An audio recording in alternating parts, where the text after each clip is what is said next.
This week on Women Who Rise, I'm joined by Michael Hellickson, one of the most sought after coaches in real estate and the founder of Club Wealth. He's trained thousands of agents on how to build real businesses, not just sell more homes. And in this episode, we talk about the systems, the mindset, and the discipline it takes to rise into true leadership.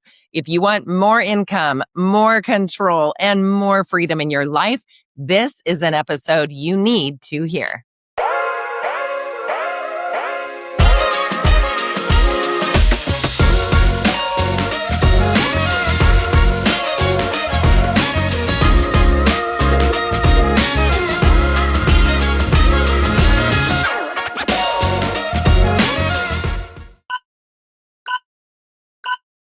Hi, everyone, and welcome to Women Who Rise. I'm your host, Heather Mansy. Today, I'm excited to welcome Michael Hellickson, one of the most respected coaches and business strategists in the real estate industry and the founder and CEO of Club Wealth.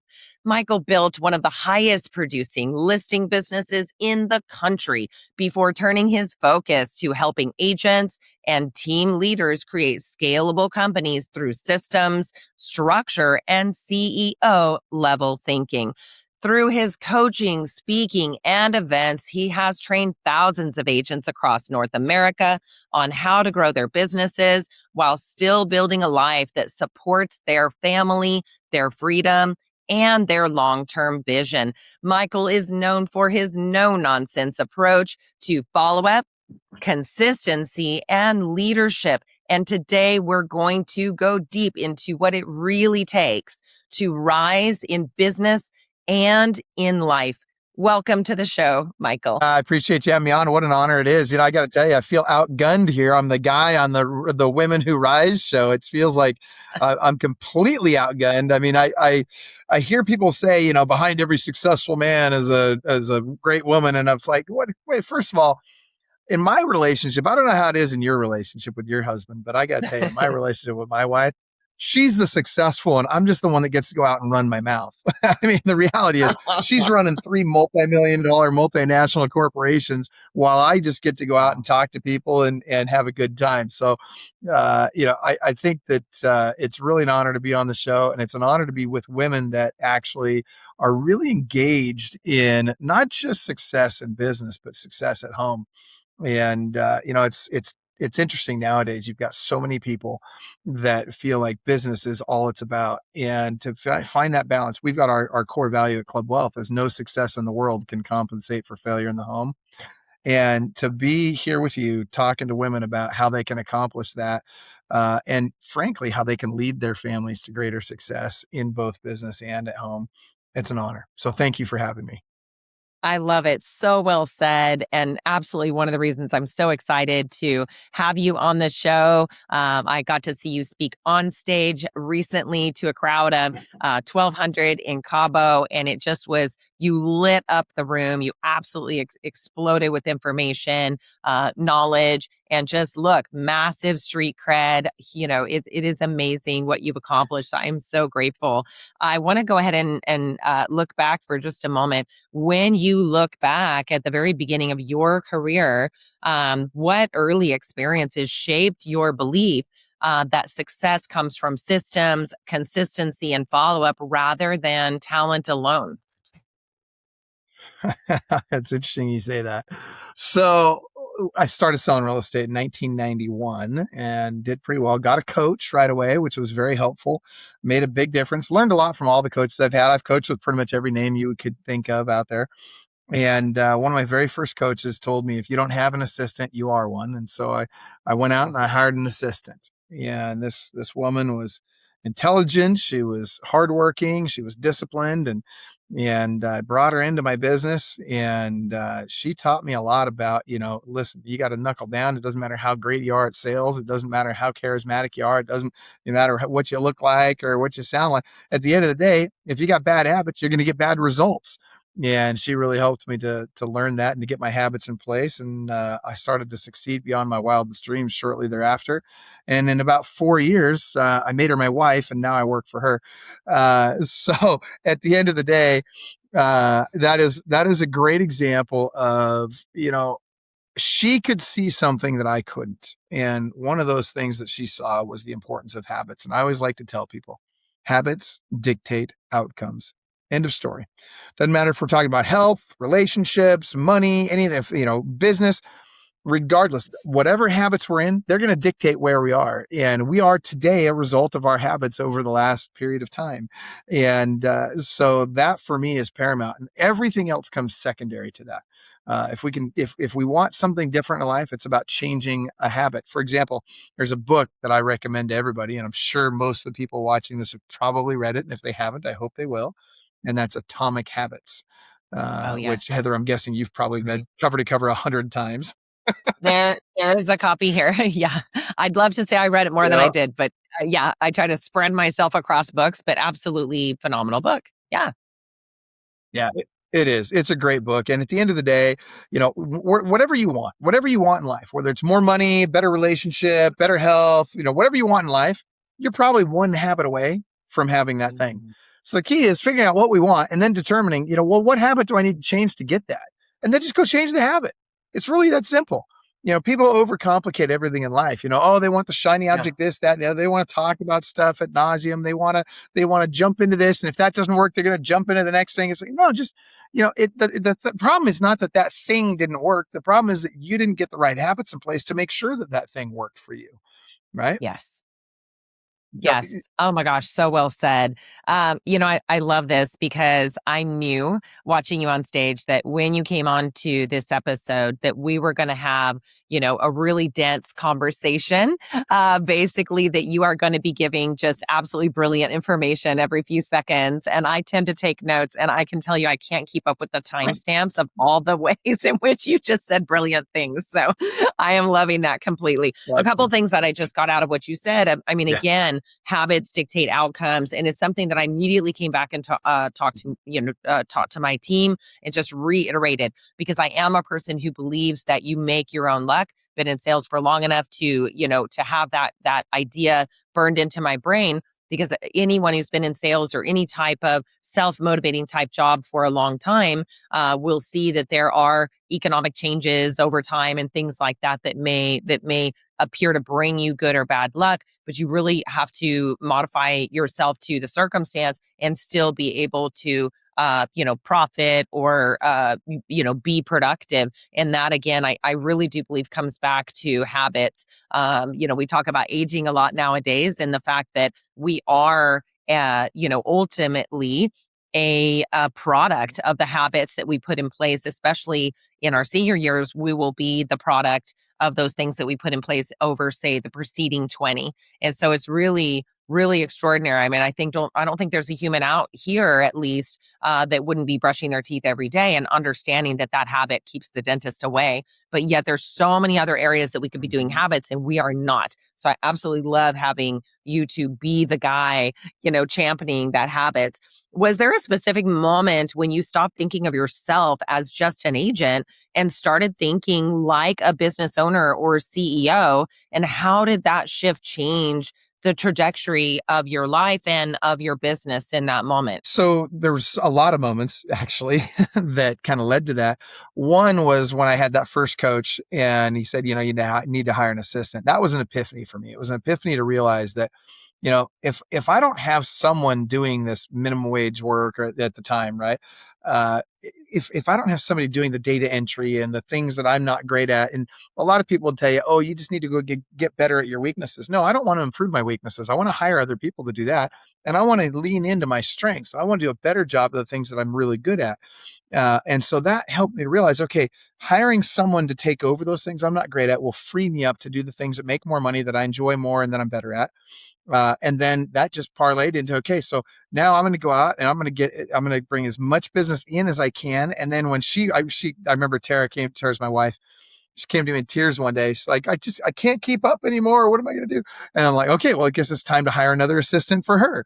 And every time, we test those boundaries and we'd push those to the extreme, it was time to hire more people. And as we continued to hire more and more people, before you know it, we had a couple hundred people working for us, and we're number one in the country. And it's like, what the? And actually, when we were number one, we only had 44 working for us, but 16 agents and the rest were administrative staff. But today we've got hundreds of employees all over the world, and she runs them all. And she runs them a lot easier than she ran one or two employees back in the day, right? And so Yeah. that shift wasn't necessarily a the light bulb turned on and I'm going to have to do this. It was more of a growth pattern that just said, look, we found a challenge. How do we solve that? Got to have more great people. Great. Let's hire more great people. Encounter the next challenge. How do we solve that? Oh, technology can help with that. Great. We'll implement technology. And it just kind of grew from there. And before you knew it, we had this monster of a business. And we didn't even, a lot of times you don't even realize how you got there. Yeah, I love that so much. Because we talk a lot about, and with other CEOs and entrepreneurs and visionary leaders on this show. And the thing is, they are all taking a trajectory that, doesn't take a straight line. It doesn't look like it's always Right. going to end up exactly where it does. But the simple fact is, Mhm. the thing that I think is in common is that they were able to intelligently pivot along the way, and they cut the things that weren't working, and they took directions that were, and they expanded as you guys did. I absolutely love that you mentioned that your wife is running hundreds of employees more easily than running one or two. And I think this is the thing that will keep a lot of people stuck and keep them down. And I know I can speak from experience on this as well, is that, even just thinking of that first employee, how am I going to pay them? How am I going to take responsibility for them? How am I going to take time to train them? That's one hurdle. But then you start getting multiples and you think, oh boy, it's going to be so much harder. But what you're saying, I think, is absolutely true. This idea that by the time you start getting levels of employees, what you don't realize is you're not responsible for all of them. You're delegating that to someone else. And you're hiring, I love what you said about more great people. Great. I had a coach on the show who said, yeah, look, I mean, if you hire at the highest level of each position, your entire business will change, because you're hiring talent that brings solutions to you instead of always having to be the one training down. So fantastic. I want to talk a minute about your bona fides here, because I do think it's extraordinary to talk about. You built one of the highest producing listing businesses in the country. Please brag on yourself for a minute. Let's talk about, you were the number one agent. Can you just mention a few of your accolades? Because I really want to qualify the conversation, because I think people, I did not know who Michael Hellickson was when I got to hear you on stage. And I just think it really is informative, because in the real estate space, I do not know very many people that can say and have the bona fides that you do. Can you just mention maybe a few of those? So my claim to fame, I guess, is that for a long time, for about 5 years, just over 5 years, actually, Tara and I were the number one real estate team in the country. We were closing 120 to 180 transactions every month at a time, when number two and number three combined were doing about half that. And by the way, they're both smarter than me, both better looking than me, better motivators than me. They're both better marketers than me. Really the only difference was that I just had better habits. And great guys, by the way, really, really good guys. You probably know who they are. They were in Cabo with us. And just guys that I have a ton of respect for, good friends. But yeah, so at the end of the day, we were number one for a good long period of time. Our per agent production at that time, we were carrying about 750 listings in active and pending status. And this we were doing with 16 agents on the team, which put our per agent productivity at just over 100 units per year per agent, which I've never seen since. And I'm not saying that to brag. I'm just saying it because you asked the question. But the reality Absolutely. is, the message I hope everybody gets from this is that you don't have to be anything special to do that. You just have to be very disciplined, have the right habits, and just hang in there and just keep moving forward. You were talking earlier about this. It's, at the end of the day, every decisions we've had, it hasn't been this, we never started off saying we're going to grow the number one team in the country. We never started off saying we're going to grow our coaching organization to the number one coaching organization in the country. None of these things were ever on our radar. They were never our goal. It was just, we're just going to do the best we can with what we have. And every time a decision comes up, we're going to make the best decision we can in the moment. And every time a hiring decision comes up, we're going to hire the best person we can in the moment. And things just grew. And we just didn't give up, and we just kept doing it. And I'm telling you, that is worth a lot more than any alphabet soup after your name or any college you can go to or any study. Neither one of us, well, I guess I shouldn't say that. Tara went to college. I never went to college. Heck, I barely graduated high school. But it doesn't take those things to be successful. It takes Yeah. grit and it takes Yeah. determination and great habits in the right systems. That's about it. And obviously, you've got to have the right people as part of that mix. I see young people today crushing what I did. I look at my son, Austin.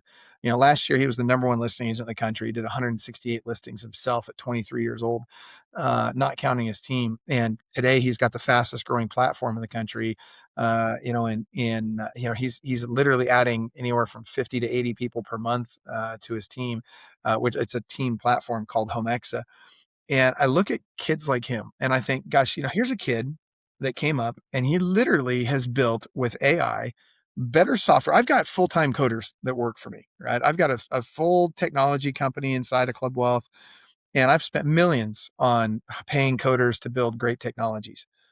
And this kid in 3 months using AI has built better technology for a couple $1,000 than I could build in years with high-level coders.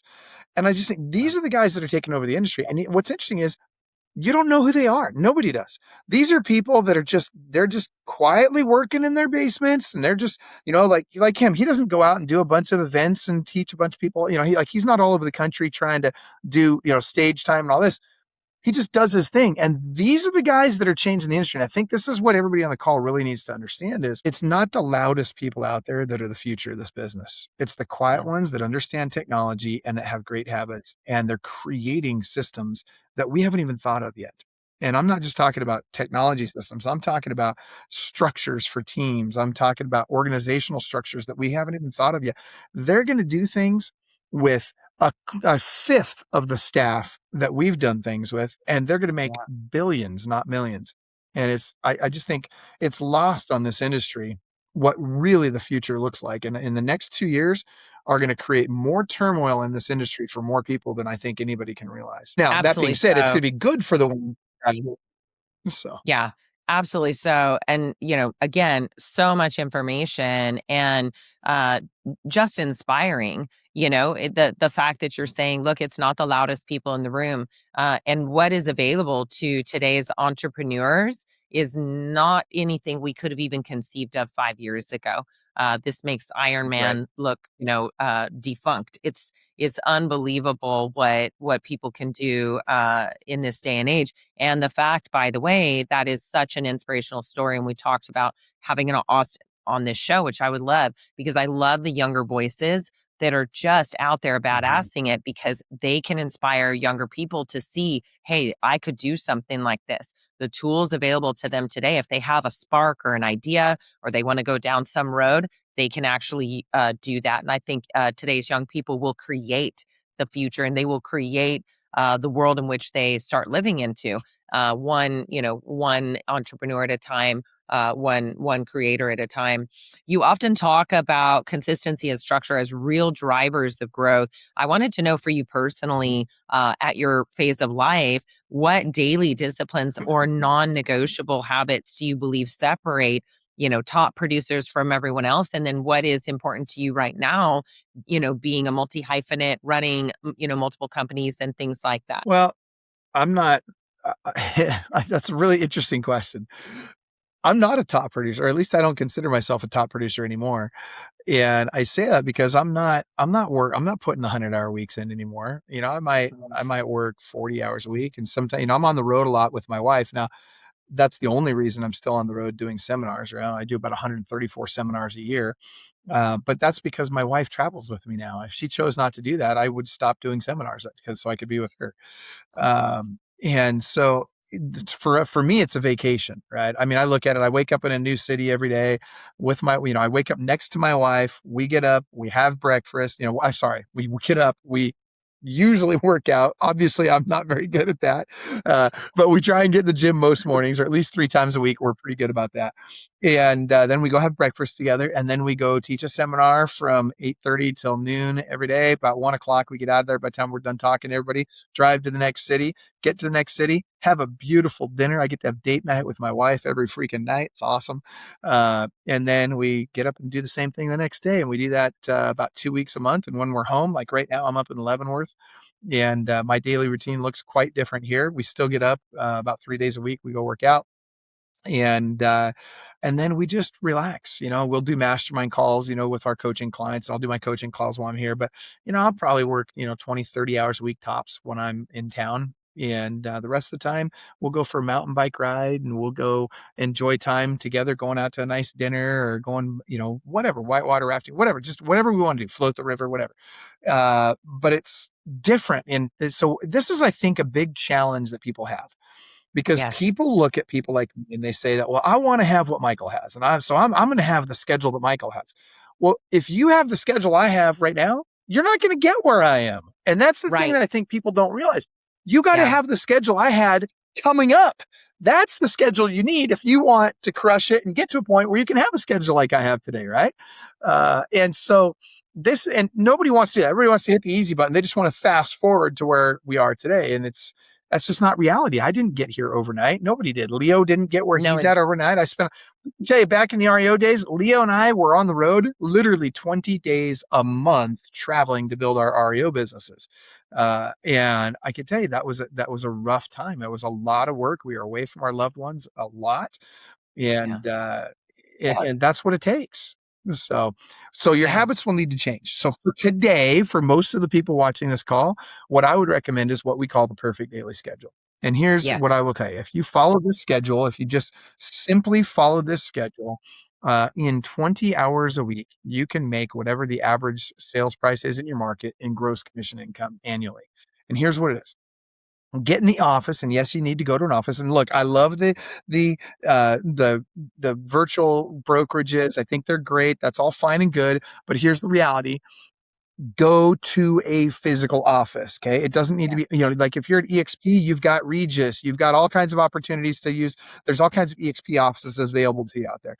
The long story short, go to a physical office, be there by 7:30 every morning. And this is a tough one for most people, because they thought, well, I got into real estate, so I'd have freedom and flexibility. Well, listen, you're free to be broke if you want, right? But seriously, like, if you want to make some money, you got to get up, get to the office from 7:30 to 8 o'clock. You do a daily huddle with your team. On that huddle, there's 3 components that matter. You're going to have accountability, education, and motivation. Mission critical. Got to have those 3 components on every huddle. It's a 20 to 30 minute huddle. And then at 8 o'clock till noon, you do one thing, and that's lead generation and lead follow-up. That's it. That's all you do. Okay. So you're pounding the phones. You turn all the notifications off on your phone, on your watch, on your computer. No notifications, no social media, none of that garbage. Hyper focused 4 hours a day. And I'll tell you right now, very, very few people will ever do that. And that's why 74% of the agents didn't sell a house last year, because most of them are too lazy to do it, or come up with whatever excuse. And everybody will have their excuse, and you can call it a reason or whatever. Oh, my circumstances. I got to drop my kids off at school. Give me a break. Like, there's ways to solve these things. It just depends on how bad you want to solve it. But at the end of the day, those that have that discipline to follow that schedule will make a ton of money, and you will build a business that will serve you for the rest of your life. But for the first 3 to 5 years, you got to serve it. Fantastic. And this was so, like you say, simple, basic, requires effort, requires discipline, requires no excuses. If you took every engineering firm or whatever in the world, accounting firm, you're not going to find people wandering into the office at 10 a.m. I'm married to one. He's got to be there at his, chemical plant, 7:30, 8 a.m., works a hard 10 to 12 hours regardless, and sometimes 14. And that's how that plant runs. This is 33 years in the making now, and that's how, when they do mass layoffs, he's never one of the ones getting laid off. And this is, we think we're inventing a hard day's work in real estate, or that it's some new novel idea. But in fact, if you look across almost every industry, it is critical that they have, in order for that business to work and be profitable, they have to have dedicated, regular, no drama employees that show up every day on the dot and do their job at a bare minimum. And this is what we're asking realtors to do. Like, it's this shocking thing, because the industry through HGTV has, and whatever else, has made a huge mistake, I think, in selling this wild freedom. Because I've been in sales now many decades, and you and I talked about this, and I never made money successfully and consistently without working consistently. And it was usually doing things I didn't want to do at times I didn't want to do them. And whenever I did that, I made a lot more. I absolutely love this. You've said that the goal is You have to build two a business. choices. Let me jump in on that just really quick, Heather. I want to say you have two choices. You can either be disciplined as an entrepreneur, or you can go to work for somebody else 9 to 5, and they're going to make you be disciplined, right? So it's your choice. The difference is when you're an entrepreneur, you get to, if you're disciplined enough and making enough money, you get to choose that, hey, I'm going to go to my kid's recital or my kid's game today or whatever. You can do those things. But if that's the rule and not the exception, then you're going to be broke and you're going to end up working for somebody else, and they're going to dictate what you do 9 to 5. So. Yes. Yes. And to be honest, I know quite a lot of, lifestyle agents or hobbyists over the years. And it's interesting because if you're in the industry long enough, and, I've only got 20 years between a couple things, investor and being an agent, but I know a lot of people that I run into them later, and they are in fact working for someone else. They eventually got out and chose a different job, or they're doing something else to pay the bills because, and maybe they have a license or they don't. But in the end, even if they were in it 5 years or whatever, if they're not creating sustainable income that feeds their life, they're having to pick up some sort of hours or do something elsewhere. And then again, that person expects them to show up on time for the prescribed hours, doing the prescribed activities. You said that the goal is to build a business that serves your life, not one that consumes it. And we've already talked about very hard, days early on and really good discipline to get there. How did your perspective on success change as your business grew, and that as you were able to get that more freedom, and what boundaries maybe became essential for you to create that next level of your life? Yeah, I was having lunch with Brian Tracy one day. You know Brian Tracy, the guy who wrote I do. the book I Eat have the his Frog. books. Yes. Yeah. So I'm sitting so we're over at Bob Allen's house, Robert Allen, the nothing down guy. And we were sitting in his backyard. We're having lunch. And I asked a very similar question of Brian. And I said, Brian, you can make all this money. Everybody wants you on their stage. You could be on stage 24/7, 365, anywhere you want in the world, making, just millions and millions and millions of dollars. I said, I heard that you don't work weekends. Is that true? And he says, yeah, I don't work weekends. I said, well, tell me why. Oh, he said, well, that's a simple one. My wife, when we got married, she gave me a choice. She said, I can either work weekends or I could be married. It's totally my choice. And I thought, man, that makes a lot of sense, right? And so, we have a core value at Club Wealth and our core value is no success in the world can compensate for failure in the home. And we really believe that, and we try and make all our decisions based on that. And so if we're making a decision that's going to be bad for the family, it's probably not a decision we're going to choose to, we're not going to choose to go that direction. Because this business already is hard enough as it is, and it will chew through families if you let it. And you think about this, late nights away from the home, just interacting with people just at the end of the day, you can make a lot of money in this business and not screw up your family. But it comes down to every single choice you make. As an example, in our office, all the doors, there solid glass doors in every part of our office, and there's big glass windows in every office. There's no place you can go except for the bathroom. There's no place you can go in our office where you can't see inside that office, right? And I know this sounds silly, but it's important. Like I won't ride in a car alone with a girl that's not my wife or my daughter. I won't get in an elevator alone with a woman that's not my wife or my daughter. There's boundaries we don't cross. And when we make commitments to our spouse or to our kids, we keep them. And that's important. And so the problem is when agents don't have the discipline to follow their schedule, they end up undisciplined in every area of their life. And especially work starts to bleed into family life. And if you'll be aggressively following your schedule during the day, then when you get home, you can aggressively ignore work. Right. And that's kind of where we want to get. We want to get to where work is work, home is home. And I get it. Like our family, my whole family's in real estate. My daughter runs a big mortgage company. She owns her own mortgage company. She's nationwide, every state except for New York and Massachusetts. My son's a big real estate agent. What do you think family dinner conversations are revolve around? Of course, it's all revolving around real estate, right? We all invest together. We're like, and there's nothing wrong with that. I'm not saying you can't talk about work with your family. What I'm saying is that when we go on vacation as a family, I'm not married to my phone. I'm with Right. my family. And that is a conscious choice. And it comes as a result of my wife and by the way, I used to work Sundays, and we're LDS, right? Mormons, right? So we shouldn't be working on Sundays according to our belief system. And my wife made it very clear to me that, hey, we're not going to be working Sundays there, honey. And I'll tell you, that level of discipline that she brought to the relationship helped me to understand what was really important. And Yeah. the money's great, but the important thing is the relationships in our lives. And it sounds cliche, but I'm telling you, the older I get and the more I make, the more I realize that and yes, I get it. We all got to put food on the table. That's clear, right? Yes. But at the end of the day, we're doing our families and our business a disservice if we're bleeding one into the other all day long. Yeah. So, Yeah. So much good stuff there. And yeah, absolutely. And I remember also one of the things that you mentioned when I first heard you speak was part of that perfect daily schedule is in fact having a time when it ends every day.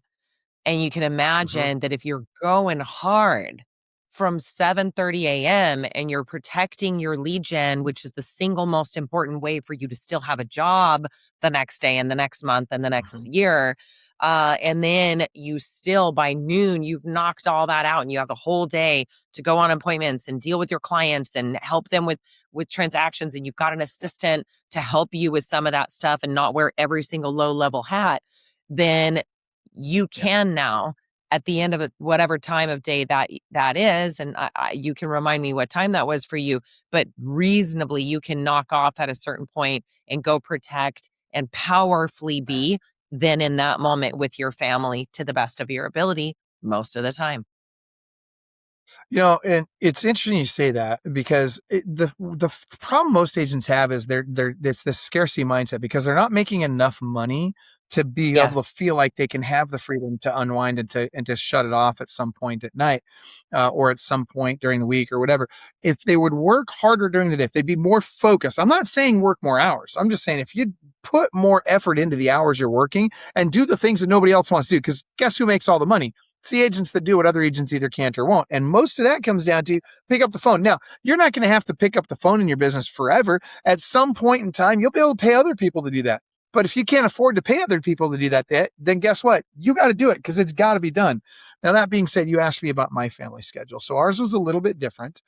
The schedule that worked well for Tara and I and our kids, our family, was I would work from 7:30 in the morning till 10:30 at night, Monday, Tuesday, Wednesday, and Thursday every week.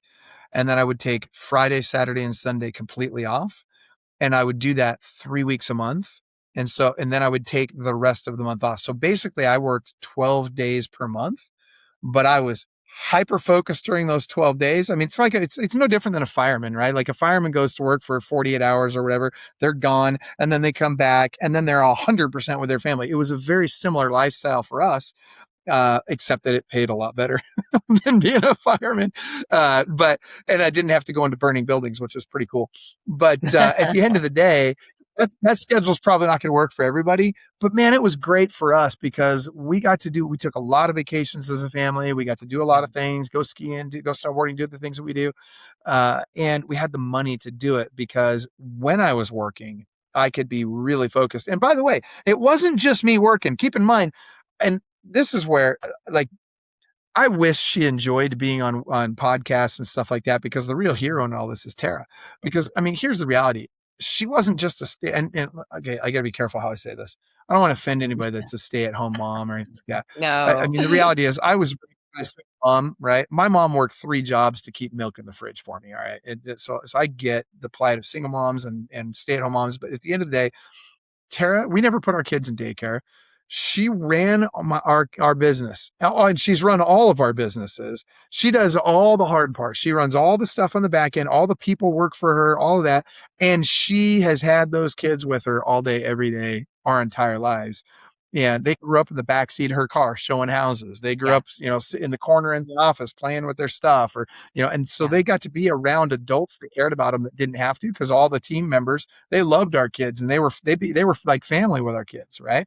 Yeah. So I'm not saying that's for everybody. I'm just saying that's what we did as a family, and it worked really well. And I think our kids turned out pretty good, and it's been a good life. We've been really fortunate. So. Fantastic. And I really love that you shared that schedule with me because it really does illuminate. One of the things I wrote down was sort of consistency or regularity, because you had Mhm. that schedule on lock, and for however many years or whatever that you had that schedule, and then I'm sure you did a family meeting whenever you were going to maybe modify that. And I can see that Mhm. what that gives everyone, you, your wife, the kids, what it gives all of you, I think, is a calm and a sense and a peace of mind of what what you can count on. Like, we know what we can count on from this person who has this kind of variable hour job, because, it's like shift work, like you said. They knew that 1 week out of every month, the family gets to go have fun, whatever that looks like. Mhm. They knew that they had you every weekend. But there was an exchange for that. You can still be wildly productive, but you are Mhm. showing us if you can put some guardrails on what is work, then that means you can also put some guardrails on what is not. And then guess what? You may still be a complete dominator of your industry, but you can also be 100% present in your personal life. I mean, I just remember as an individual agent, I used to put we fell into this thing like family movie night, and, we decided we loved Tuesday because it was $3 Tuesdays or whatever. And we just got you into a schedule of this. And then there was some other, like, swimming thing, in Pacific Northwest. It's not like Mhm. you can go outside in the rain and find a pool, but, there was some indoor swimming thing, and they had, this night of the week that it was really fun for kids.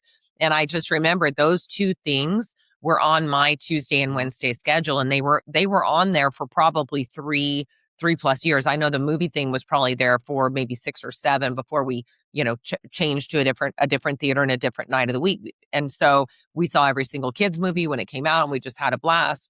And my kids knew it didn't matter what Mhm. was happening unless someone was sick. We were going to the movies every Tuesday night, and we're a family of cinephiles, and it was so fun for us.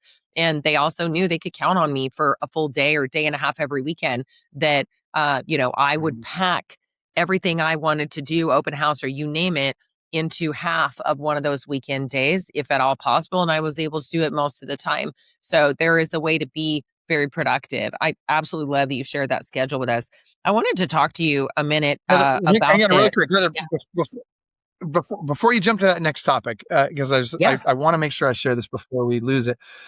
Yeah. One of the things that everybody's heard talked about from all the gurus out there, everybody talks about decision fatigue, and I think that it Yeah. doesn't get enough discussion. And I Yeah. think that we need to have this Yeah. conversation about decision fatigue, because there's some things I've done in my life. And first of all, every real estate agent out there, at least all the successful ones, have ADD, right? Like, can we just be real about this? And I'm one of them. Okay. And so one of the things I figured out is, okay, ADD is like having a Ferrari with no steering wheel and no brakes, right? And so coaching and systems help with having the steering wheel and the brakes. But here's the thing. I want as many decisions in my life made before I ever receive them. I don't want to have to make decisions. For example, I wake up in the morning, I already know what I'm doing for the day. My day's already planned out for me, okay? Because I do the same things every single day. In my closet, I wear the same things every day. I've got probably, I don't know, 15 suits. They're all blue, okay? Every one of them's a blue suit. In fact, I have to look at the tags to match the right jacket with the right pants because they're so similar, I can't tell the difference, right? And so, and by the way, all my shirts are blue shirts, and all my suits go, or my shirts go with all my suits, right? So it's literally just grab something and put it on and it matches. I don't have to think about matching, right? These are the kinds of Yeah. things that you need to dial in your life. Another great example of this is the gospel, right? The gospel tells me I'm not supposed to drink. I'm not supposed to smoke. I'm not supposed to be promiscuous. I'm supposed to, like, there's things that I am taught through my religion that make it easy for me to not have to worry about those things, because it's already been told to me that, hey, just don't do this and it'll be good for your life. Cool. That's Yeah. one less thing I got to worry about. One less decision I got to make, right? Yes, I'm saying this because if everybody could kind of just get some structure to your lives in a way that allows you to make fewer decisions and just get into the right habits, everything gets easier. Money flows to you naturally. Your relationships are better. It makes life so simple. And guess what? It's a huge burden lifted off your shoulders because you don't have to think twice about what you're doing every day. Anyway, I think that's something that does not get talked about enough, and I really want people to think about that. So Yeah, absolutely. I think, what is it? Freedom and balance and everything is kind of oversold, and structure and mhm. discipline is heavily undersold. Because yes, freedom Yeah. comes with the confusion of so many different decisions all day, every day. And actually, this is a real thing. Mhm. Many humans will just end up on their sofa, because it's Mhm. overwhelming. It's like switching on cable. I mean, what are you going to look at? It's like 300 channels. It's really overwhelming. We actually become overwhelmed rather quickly. Our brains are not set up for That's all right. of that. It's our brains, I think, are more set up for which tree to get. Do I want coconuts or bananas today? I don't, I don't think we are Mhm. set up for these decisions. And as parents, one of the things I think having women on this program is that I can speak to the crowd and go, look, every one of you guys knows one thing in particular, which is that children thrive with structure. If they have a certain nap That's time, right. if they have a certain bedtime, if they have a certain meal time, they thrive. If Yeah. the adult above them says, nope, don't do this or you're going to get in trouble, there's a guidance. Everything is guardrailed. And then all of a sudden at 18 or whatever age, we have none of that stuff. And we're expected to Yeah. just go through life without guardrails, and figure it out. And I love that you also mentioned, the gospel for you, your LDS. It's like, LDS versus ADD. We're doing a lot of acronyms here, but it's amazing because you're pointing out the fact that in fact rules and structure are what allows Mhm. humans to thrive. Because when you're taking away Mhm. all of these necessary decisions that could be taking your mind share, you're leaving your mind share and energy to do things that That's right. really for you could be core income producing activities or core life Mhm. enjoyment activities or core, Mhm. being with your family activities. And That's right. instead of all this busy work of the mind of having to make all these Mhm. choices. Actually, there's a great example of this with Brian Johnson, shirtless biohacker. He's in all the news. I don't know why he's always shirtless. I just know that's his thing. But he basically decided as someone who was, really eating late at night. He called it nighttime Brian or whatever. And he basically said that he was really ruining his health and was quite unhealthy in his early 40s, and just decided that he needed to take the same linear attack that he would with any of his computer programs and treated his body like sort of a machine or like a car. And you don't go get any Mhm. kind of oil for your car. You go ask the guy which oil should it have, what time of year, whatever. And so Mhm. he did that. And by doing that, he dramatically improved his health, but he also gave him his mind back because he simply put these guardrails. So I absolutely love that discussion. We can learn Mhm. so much through structure. So I wanted to go Yeah. back. There was something you mentioned. Your mom, I believe you said, was a single mom. She worked 3 jobs. I don't think it's by accident that you just, Yeah.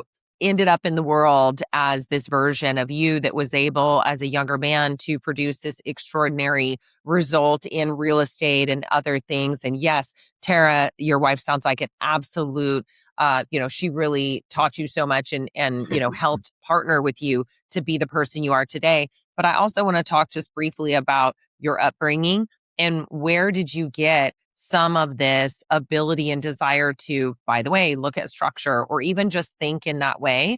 And to be Well, able, because most people are not quite even aware of how they're treating themselves and their day and their schedule. They're kind of bouncing through life. So what did, your mom or other early influences teach you about life? well, my uh, my parents divorced when I was 12. And at the time I was playing soccer and I was a pretty good little soccer player back in the day. I was as a 12-year-old, I was being asked to play on a 14 to 16-year-old team that traveled all over the world and be their starting center forward. And it was pretty awesome. And it it meant I probably would have a good shot at going to to play for a good college, and who knows from there. And my parents couldn't afford the cleats, let alone all the travel and all the stuff that goes with it. And it was heartbreaking for my mom, and it was infuriating for me. And I realized that, look, I need to do whatever it takes to make sure that my kids don't have to decide between, what they want to do, what they were, where their talents are taking them, and money. And I didn't want my kids to be in that position. Now, I will say this. Subsequently, I've also learned that the best way to screw up a kid is to solve their problems for them or give them money. And so, nothing at our house is free. But at the same time, I watched her work 3 jobs just to keep milk in the fridge. And I didn't understand at the time. I mean, come on, 12 to 16-year-old kid, you don't understand that, it costs a lot of money to put, a gallon of milk in the fridge every day. I mean, it's, Yeah. that's like a lot for a single mom to handle. And, so, and she was wallpapering, she was working retail, she was doing all literally everything you can think of to make ends meet. And I thought, I don't want that to be my wife's life. I don't want that to be my kid's life. And so that helped me to decide that, I don't know what I'm gonna do yet, but I'm gonna make sure I'm rich. I'm gonna make sure I'm doing whatever it takes to have money not be a factor in my life. And then just before I turned 18, about when I was 17, I started learning a little bit about, making money, and I started reading a lot of books, and I figured, where do most millionaires make or keep their money? Well, real estate, right? Well, what Yes. job can I get that makes a lot of money that doesn't require a college degree? Because I knew college wasn't for me. I just didn't enjoy. I scored really well on all the tests, hated school, hated being told I had to read Great Expectations, and I didn't agree with anything my teachers were saying. Don't get me started on that. I grew up in Washington State. You know exactly what I'm talking about, Heather. And I'm not a big fan of the public school system, if you know what I mean. But so I thought, well, real estate, it doesn't require a college degree, and it's sales, and I'm decent at sales. I could pick that up. And so I thought, well, real estate sales makes a lot of sense. And so I got into real estate sales, and for the first year, I slept under my desk. I'm not even joking. I was, 3 nights a week, I would sleep under my desk. I was working 100 hours a week, and literally, my parents came to me and they said, both of them separately, obviously, came to me and said, you should just go get a job at McDonald's. You'd make more money. Why, why? And by the way, the sad part was they're probably right. On an hourly basis, I probably would have made more money, even though before graduation in high school, I was the top listing agent at my office. I was still broke. It just means I wasn't quite as broke as the rest of the freaking agents, right? And so, end of the day, I got sick of hearing this from my parents over and over and over again. And I did something that I'm not recommending anybody here do, but I will tell you this. There will be people in your life, even ones that you love and even ones that love you, that will not be good for you at different times in your life. Yeah. And they may mean well, but the advice they're giving or the direction they're trying to push you may or may not be the right direction for you. And only you and God get to decide what that is, nobody else. And so, there was a point in time where they were so negative every time I talked to them. I finally just told both of them, I said, look, don't call me, I'll call you. And for 10 months, I didn't speak to my parents. And I knuckled down. I got really focused on my business, and my business skyrocketed. And that's when I got to know Tara. That's when she'd come to work for me. And man, our lives just changed instantly. And when I finally got me right, I was in a better position to have real conversations with my parents. And that changed everything because I finally figured out that it's not their fault that I'm where I'm at. It's not their responsibility to get me where I want to go. It's my job. Yes. It's my responsibility. I've got to figure this out. And ultimately taking full responsibility for my life, my actions, and my position and my stature, or where I was in life. Once I took full responsibility for that, everything changed. And it's interesting because I had to learn that. See, I'm a guy, so we learn things a little slower than you ladies do. Sometimes it takes a minute, right? And I had to learn this lesson again later in life. There was a time where I was fat. I'm still a little overweight right now. I'm not where I want to be. I probably could lose, 10, 15 pounds right now.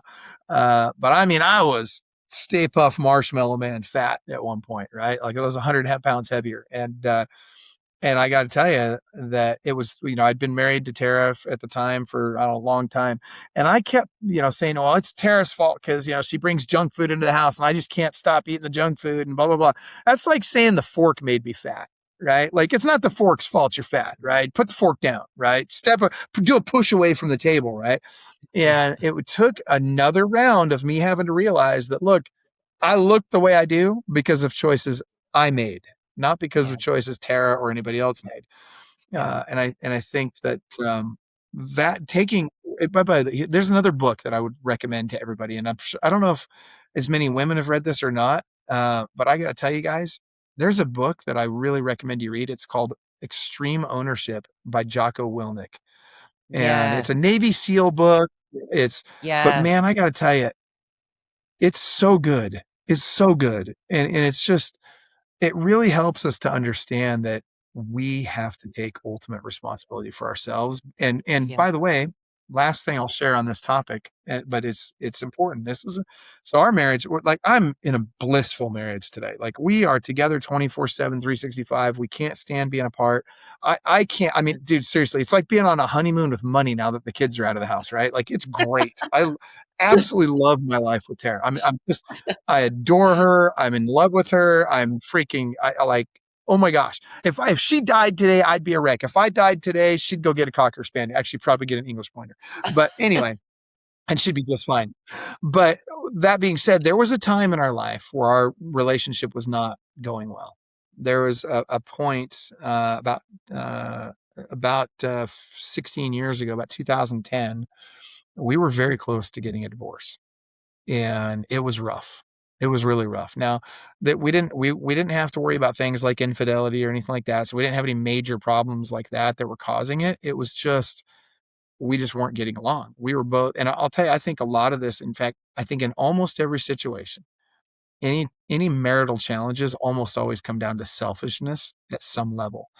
And we were both being selfish. We were both struggling to understand that we were responsible for our own issues and not for the other's issues. And it took us both hitting rock bottom and deciding that we weren't going to blame each other. We weren't going to expect anything out of each other. And that we were both going to not only commit fully to the relationship, but that we were going to forever from thenceforward forget about everything that had happened in our relationship prior to that moment. And we got very, very serious about adoring one another again. And it was a very conscious decision. And it comes down to and one of the keys to this was that we had to always, and we literally, we talk, and we still talk about this, but we in every situation, not only do we need to learn to forgive faster, but in every situation, we always have to assume that no matter what just came out of that person's mouth, or no matter what that person just did, we have to always assume that they meant the best, that it came from the best of intentions. And so that combined, and this is the last piece of marital advice I'll give this, but I'll tell you this, the other thing that really, so doing that changed everything. And all of a sudden we started seeing each other differently, and we started seeing ourselves differently, right? Because now it's my responsibility to take care of me, not your responsibility. You're not responsible for my happiness. I'm responsible for my happiness, and I'm not responsible for your happiness, right? So we figured all Yeah. that out. But here's the other one. Let's share this because I know I'm rambling on, but I hope this is bringing value to you and listeners. But It is. I will tell you this: the problem.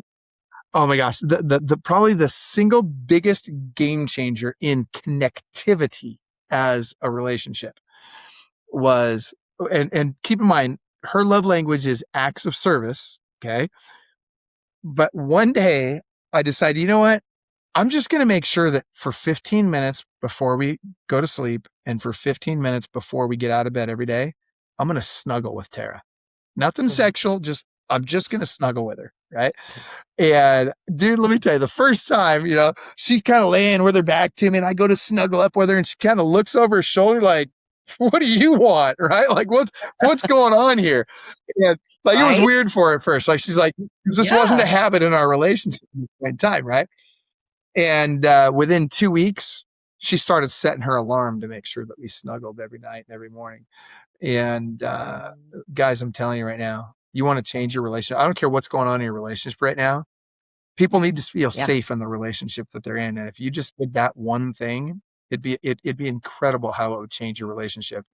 So Yeah. Anyway, at least it did for us, and maybe it can for Yeah. you too. I don't know. In Yeah. fact, she got after me today because I was in a hurry to get out of bed this morning, and she got after me. She's like, she comes into the bathroom. I'm just getting done getting ready today. She looks at me. She's like, "We didn't snuggle today." I'm like, "Oh my gosh, I'm so sorry." Yeah.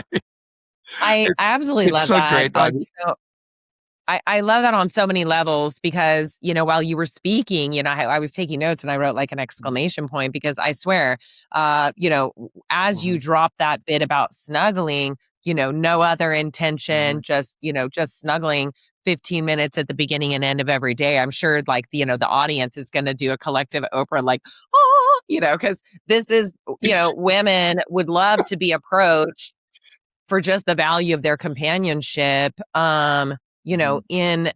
in certain ways and not have to be thinking that that's going to always turn into something else. And, the outcome It does is sometimes, the and that's okay journey. too. It's okay if it Yeah. turns into something else once in a while. Yeah. Okay, I'm just saying it's not expected. Yeah. Yeah. But the fact that it's not expected and that the time is given, and I kind of made Mhm, myself laugh because I thought, well, gee, I'm making sure to put, 15 to 30 minutes every day to snuggle with my dog that I've only had for 4 years. And my mhm, husband and I probably do not take the time to do that, to mhm, hang out, with each other. We do have, we'll have hot tea in the hot tub, which is so funny, tea and coffee, and like in our hot tub mhm. every Saturday. And there's the misty forest all around us, and we know we can look forward to certain moments, which Uh-huh. I think are really special. And we have an hour every day Yeah. with our boys, and we eat together and stuff. I'm fortunate enough that they're still in the household, and we know, in fact, that we can count on that. Hey, by the way, we're back to structure, aren't we? Miraculously, Mhm. you used Yep. some, deep accountability, together with some what sounds Yeah. like incredible grace, forgiveness, and just human understanding of one another and like space Mhm. to be human, at the same time that you also enacted, again, another type of structure that allowed that, sharing loving moments is a rule and a part of every day that both people can count on, as Mhm. opposed to hopefully that we get a chance to be together sometimes. And I think any busy dynamic family at any level of life or occupation can really find that years will go by. And I'll name a book, myself. I think it's called Life Accounts, and that one is really Mhm. looking at how many years you might have left with a given member of your family or friend or whatever, someone meaningful to you. If you're, for example, one of my best girlfriends, we probably have lunch twice a year. 5 years will go by. Maybe we've spent exactly, 10 hours or 20 hours or whatever it is together. And Mhm. that is that okay? But if it's not, I need to probably change that, the trajectory of the future. So I absolutely love it. Well, I want to respect your time, and I know that it's coming to an end. And there's a couple questions I had for you, that I just want to Sure. address before we Go ahead. go. And it's basically, as someone who has designed the life you have, built high production teams, coached at a national level, Mhm. helped agents, and by the way, your own children, design businesses that create freedom, creative freedom for your life.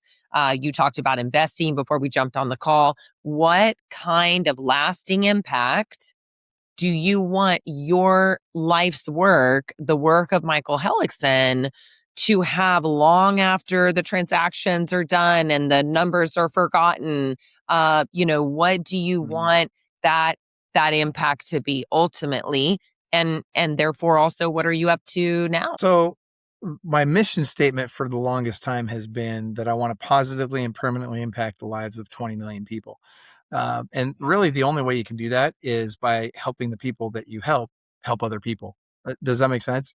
So Yes. it's a lot like being in a rev share model brokerage, right? Like you got to not only pay it forward, but you got to get other people to pay it forward. And so that's been a big part of it. And really, what my focus is now, a lot of my focus right now is helping the kids, getting them on and their businesses off the ground, and they're doing very, very well. So we're coming close to the end of that phase because they're not going to need me much longer. They're kind of they think they would tell you they're probably already there, but I still want to be involved a little bit, right? And so it's bringing value to Tara and I. But I'm optimistic that one day soon we'll be blessed with grandkids. And that's, obviously Yeah. presumes that, I mean, Madison, we've got hope with Madison because she's married now. With Austin, we just don't know. I mean, the guy's single and ready to mingle. So by the way, if you guys know of anybody, I mean, we could totally use some help with that one. Great kid. He's just got no game with the ladies. Just throwing it out there. Great kid though. Like he's the one everybody wants their daughter to marry. Like he's that guy, right? Just a good guy. He's a mama's boy from the word go. Anyway, long story short, we are definitely looking forward to a time where we can slow down, spend a little more time with the grandkids. And I think that until we have grandkids, I would assume that we're probably going to still be on the road doing seminars and enjoying that part of our life. And then I think once we have kids, we'll probably settle down and spend more time at home and more time with our grandkids. So that's the Brilliant. plan anyway. We'll see.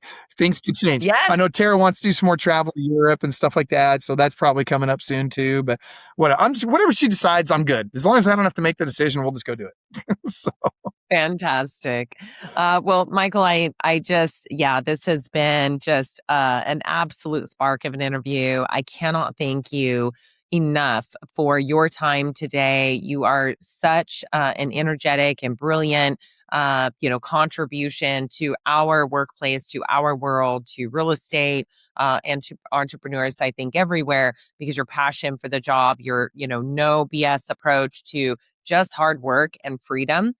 Real freedom, and a life that you love, I think is so impactful and so incredible. And you have absolutely impacted our audience today, and I really appreciate you for it. And I look forward to all else that you guys are up to. And I look forward to having Austin on soon. Sounds it's really nice for you to have me on. I appreciate the opportunity. And guys, I just hope and pray that everybody that's watching this will go out and just implement something you learned today. Just change one habit. Just one habit that you feel like is going to make a difference in your life. Just change that one habit forever and watch what it does. So anyway, Heather, thank you. Fabulous advice and a great way to do the mic drop in. So audience, please stay tuned. We'll go through our takeaways from Michael, as well as your worksheet that will help you to rise in your own lives. Stay tuned.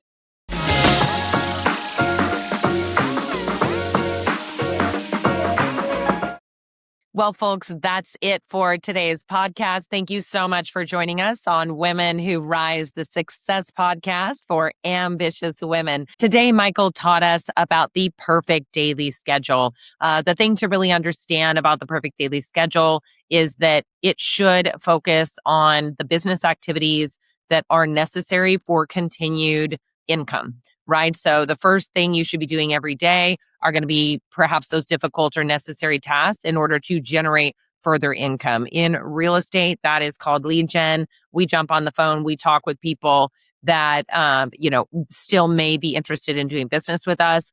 Maybe they're people we met at an open house. Maybe they're leads that we have, but we have not yet transacted. And so there's always that long nurturing phase, depending or shorter, depending on the type of person or client that you may have.